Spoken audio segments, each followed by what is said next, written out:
Assalamualaikum warahmatullahi wabarakatuh. Perkenalkan, saya Risna Aulia Putri dengan NIM K0212110171 dari kelompok 9 Prodi Ilmu Gizi Fakultas Kesehatan Masyarakat Universitas Hasanuddin. Di sini saya akan membahas terkait uji pengendapan protein dengan menggunakan logam dan asam organik. Sebelum mengetahui lebih lanjut, ada baiknya kita mengetahui apa itu protein. Protein adalah suatu polipeptida yang mempunyai bobot molekul yang sangat bervariasi, dari 5.000 hingga lebih dari 1 juta. Mempunyai sifat yang berbeda-beda, ada yang mudah larut dalam air seperti bagian dalam putih telur atau albumin, dan ada juga yang sukar larut dalam air. Pada uji pengendapan protein dengan menggunakan logam dan asam organik merupakan salah satu uji kualitatif untuk mengetahui pengaruh logam dan asam pada sifat kelarutan organik protein yang ditandai dengan terbentuknya gumpalan atau endapan.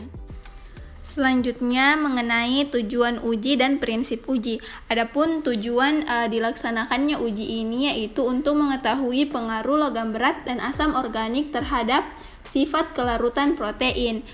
Kemudian prinsip ujinya yaitu sebagian besar protein dapat diendapkan dengan menambahkan asam-asam organik seperti asam pikrat, asam trikloroasetat, dan asam sulfosalisilat.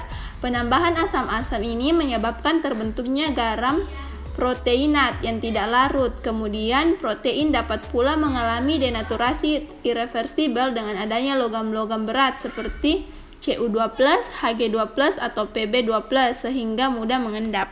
Adapun alat dan bahan yang digunakan dalam pengujian tersebut. Yang pertama yaitu ada tabung reaksi, di mana tabung reaksi ini berfungsi sebagai wadah untuk mereaksikan larutan. Yang kedua, pipet ukur atau tetes, berfungsi memindahkan atau mengukur cairan atau larutan ke dalam wadah.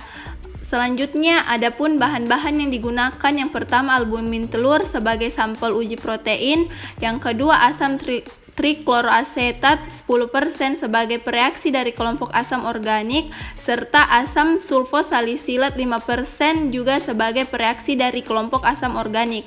Adapun pereaksi dari kelompok logam, yang pertama itu larutan HgCl2 5%, larutan CuSO4 5%, dan larutan Pb asetat 5%. Adapun berikut contoh alat dan bahan yang digunakan dalam uji pengendapan protein dengan menggunakan logam dan asam organik. Berikut adalah prosedur dalam melakukan uji pengendapan protein dengan logam dan asam organik. Yang pertama yaitu sediakan 5 tabung reaksi yang bersih. Masing-masing isilah dengan 3 ml larutan albumin telur. Sebelum memasukkan larutan, berikan label nama pada setiap tabung agar tidak terjadi kekeliruan dan larutan tidak tertukar antara satu sama lain.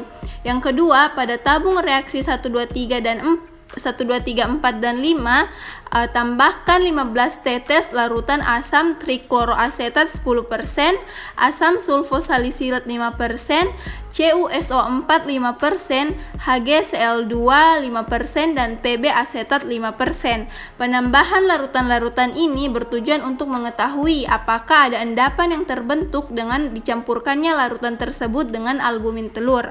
Dan yang ketiga yaitu kocoklah setiap tabung dan amati perubahan yang terjadi. Apakah terdapat endapan atau gumpalan protein yang terbentuk dari percampuran tersebut.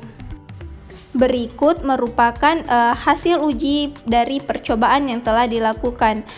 Seperti yang kita lihat dari tabung 1 sampai tabung 5 yang telah ditambahkan albumin telur dan larutan pereaksi, kelima tabung tersebut ini menghasilkan endapan atau gumpalan protein. Ini dilakukan untuk mengetahui pengendapan dengan penambahan logam dan asam organik terhadap sifat kelarutan protein. Dalam uji ini menggunakan albumin telur sebagai sampel uji yang ditambahkan dengan asam trikloroasetat dan asam sulfosalisilat dari kelompok asam organik. Dari hasil uji tersebut terbentuk endapan yang dihasilkan karena denaturasi. Karena penambahan asam-asam organik tersebut terbentuk garam proteinat yang tidak larut. Selanjutnya, pada percobaan uji dengan kelompok logam yaitu HgCl2, CuSO4, dan Pb asetat juga membentuk endapan. Endapan yang terbentuk karena adanya denaturasi irreversibel yang menyebabkan protein tersebut tidak dapat kembali ke wujud semula. Hal tersebut terjadi karena sifat logam yang dapat mengikat protein sehingga kemungkinan terjadi reaksi. Karena adanya kelompok logam-logam yang terdapat pada larutan tersebut juga menjadi pemicu terbentuknya endapan atau gumpalan, di mana semakin banyak endapan yang terbentuk maka kandungan protein larut air akan menurun. Adapun kesimpulan yang didapatkan yaitu denaturasi protein terjadi karena adanya kerusakan ikatan sekunder dan tersier protein, di mana logam berat dapat mendenaturasi protein dan kemudian berikatan kuat dengan protein pada bagian sulfhidril lalu membentuk jembatan garam.